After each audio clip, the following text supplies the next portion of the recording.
세비야 하면 떠오르는 대표적인 이미지 두 가지. 첫 번째는 바로 유로파리그 최강팀이고, 두 번째는 라리가 3강인 레알 마드리드, 바르셀로나, 아틀레티코 마드리드 바로 다음 4위에 가장 익숙한 팀입니다. 전자는 세비야가 2000년대에 들어서만 유로파리그 통산 우승 횟수가 무려 6회에 달하는 덕분이고요. 후자는 리그 3강이 자기들끼리만 1, 2, 3위를 독식하기 시작한 12-13 시즌 이후 세비야가 3번이나 4위를 기록했기 때문입니다. 심지어 5위도 2번이나 기록했습니다. 오늘은 세비야의 유로파리그 역사, 그들의 기록인 통산 우승 6회 중에서 유에파컵에서 유로파리그로 명칭이 변경된 09-10 시즌 이후에 총 4회 우승을 기록한 유로파리그 정복기입니다. 세비야는 12-13 시즌 리그 9위라는 중위권 성적에 그치며 챔피언스리그는커녕 유로파리그에도 참가할 수 없었습니다. 하지만 상위팀이었던 말라가 CF와 라요 바이카노가 재정 문제로 진출권을 박탈당했고, 그 덕에 겨우 본선도 아닌 플레이오프 진출권을 얻어낼 수 있었습니다만 이때는 그 누구도 몰랐습니다. 이 우연한 기회가 유로파리그 3연패라는 대기록의 시작점이 될 거라는 사실을 말이죠. 플레이오프를 가볍게 통과하고 조별리그에서도 조 1위로 선전을 거듭하던 세비야는 토너먼트부터는 쉽지 않은 여정을 겪었습니다.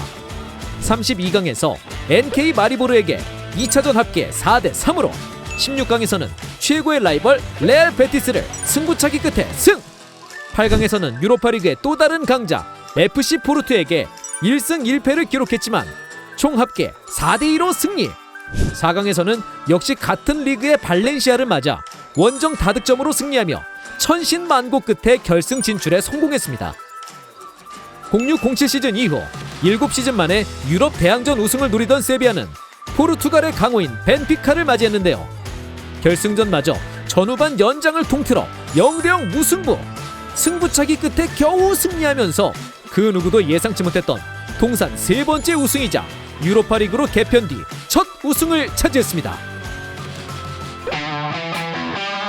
지난 시즌 유로파리그 우승을 차지했지만 당시에는 유로파리그 우승팀에게 챔피언스리그 진출 자격을 주는 규정이 없던 시절이었습니다. 따라서 리그에서 아쉽게 5위를 기록한 세비야는 다시 한번 유로파리그에 진출하게 됩니다. 조별리그를 통과한 세비야는 지난 시즌과는 달리 파죽지세의 기세, 보루시아 뮌헨글라트바흐와 비아레알을 상대로 모두 2승을 기록했고, 8강에서는 제니트를 상대로 신승, 4강 상대인 피오렌티나를 상대로 합계 5-0 완승을 거두며 다시 한번 결승에 진출했습니다. 결승에서 만난 상대는 모두의 예상을 뒤엎고 다크호스로 등장한 우크라이나의 FC 드니프로였는데 역사상 첫 결승 진출에 성공한 팀이었죠. 두 팀은 전혀 물러섬 없는 명승부를 펼쳤습니다. 드니프로에게 선제골을 허용한 세비야는 곧바로 크리오비악의 동점골! 바카의 역전골이 터졌지만 다시 세트피스에서 프리킥 동점을 허용했습니다. 전반전에만 2-2 스코어로 그야말로 꿀잼 경기였죠. 그리고 후반 28분 바카가 팀의 주포답게 멀티골이자 결승골을 기록하며 세비야가 리드했고, 그렇게 경기가 종료되었습니다. 통산 4번째 우승이자 05-06, 06-07 시즌에 이어 두 번째로 2시즌 연속 우승을 기록하게 됐죠. 지난 시즌 유로파리그 2연패를 차지했지만 리그에서는 또다시 5위를 기록한 세비야. 심지어 4위 발렌시아와 3위 아틀레티코 마드리드와는 불과 승점 각 1-2점 차이를 기록해 챔피언스리그 진출권에 들지 못했습니다. 그러나 새로 신설된 규정 덕분에 유로파리그 우승팀은 챔피언스리그 본선에 직행할 수 있었고, 그 덕분에 세비야는 10-11 시즌 플레이오프 이후 5시즌 만에 챔피언스리그에 복귀! 그것도 곧바로 본선에 나서게 됩니다. 하지만 세비야를 반겨주는 것은 다름 아닌 죽음의 조 편성이었죠. 전통의 강호 유벤투스와 신흥 강자 맨체스터 시티, 그리고 뮌헨글라트바흐와 한 조에 편성된 세비야는 토너먼트 진출 전망이 밝지 않았습니다. 결국 조별리그 1차전의 승리 이후 내리 4연패를 기록한 세비야는 조 최하위가 유력해 보였으나 최종전에서 뜬금없이 유벤투스를 잡아내며 기적적으로 조 3위를 기록! 상위 토너먼트로는 진출하지 못했지만 그들의 주 무대인 유로파리그로 향하게 됐죠. 정말 신기하게도 어떻게든 유로파 리그에서 보게 되는 세비야입니다. 큰 물에서 놀다 온 덕인지 32강부터 몰데 FC, FC 바젤, 아틀레틱 빌바오, 샤흐타르 도네츠크를 차례대로 무너뜨리며 또다시 결승에 진출하게 됐죠. 결승에서 만난 상대는 다름 아닌 클롭 감독과 에이스 쿠티뉴를 앞세워 명가재건을 원하고 있던 리버풀. 지난 두 시즌보다 훨씬 강한 상대이며 그만큼 고전이 예상됐습니다.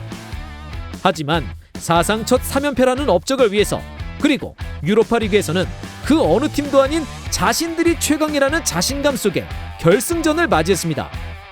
경기가 시작되고 팽팽한 승부를 이어가던 34분, 다니엘 스터리지의 아웃프런트 원더골이 터지며 리버풀이 리드했습니다.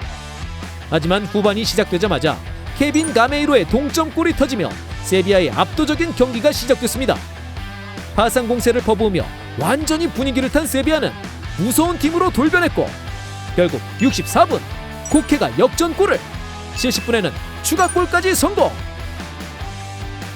리버풀은 별다른 반격을 하지 못한 채 결국 세비야가 유로파리그 3연패라는 업적을 달성하게 됩니다. 모든 우승을 함께했던 당시 세비야의 우나이 에메리 감독은 토너먼트 한정 최고의 감독으로 인정받으며 명장 반열에 오르기 시작했고, 다음 시즌부터 보다 큰 클럽인 파리 생제르맹으로 향하게 됩니다. 또다시 유로파리그 우승팀 자격으로 출전한 16-17 시즌 챔피언스리그에서는 조별리그를 통과했지만 16강에서 레스터시티를 만나 아쉽게 탈락했고, 직전 시즌 리그 4위 자격으로 출전한 17-18 시즌에는 팀 역사상 두 번째로 8강까지 진출하는 저력을 발휘하기도 했죠. 19-20 시즌이 돼서야 4시즌 만에 다시 유로파리그에 컴백하게 된 세비야. 돌아온 유로파리그의 최강자는 그 면모를 유감없이 뽐냈습니다. 조별리그를 1위로 가볍게 통과한 뒤 토너먼트에 진출했고, 클루지를 상대로 승리하며 16강에 진출! 이때부터는 팬데믹으로 인해 토너먼트가 단판 무승부로 축소되었습니다. 세비야는 대진운도 따르지 않아 강팀들을 상대로 단판 승부를 벌이게 되는데요. 16강에서 로마를 맞아 2-0, 8강에서 당시 돌풍을 일으키던 울버햄튼을 상대로 1-0, 4강에서는 맨체스터 유나이티드를 상대로 2-1 역전승을 거두며 결승까지 진출합니다. 13-14 시즌부터 참가한 유로파리그 4번의 대회에서 모두 결승까지 진출하는 쾌거를 이룬 것이었죠. 결승전 상대는 챔피언스리그에서나 만날 법한 인터밀란이었습니다. 하지만 아까도 언급했듯이 유로파리그에서만큼은 신기하게도 세비야의 보스가 그 어느 팀에게도 꿀리지 않았습니다. 무관중 속에서 시작된 경기, 세비야는 5분 만에 로멜로 루카쿠에게 PK 선제골을 허용했지만 내용이 12분 33분에 헤더로만 멀티골을 기록하며 역전에 성공했습니다. 하지만 3분 만에 다시 디에고 고딘에게 동점골을 허용했죠. 전반전 2대2 스코어 이후 맞이한 후반전, 팽팽한 경기는 후반 29분 세비야의 카를로스의 오버헤드킥을 인테르의 루카쿠가 절묘하게 방향을 틀어 자책골로 연결되며 결승골이 터졌습니다. 이로써 세비야는 통산 6번째 유로파리그 우승 및 6번의 결승전에서 모두 승리라는 기록을 남기며 현재 유로파리그 최다 우승팀, 그리고 명실상부 유로파리그 제왕이라는 타이틀을 더욱 굳건하게 만들 수 있었죠. 이만 마무리하겠습니다. 스코어 888, 터치비 제작에 도움 주셔서 감사합니다. 스팔은 건전한 스포츠 승부 예측 게임 문화를 선도합니다.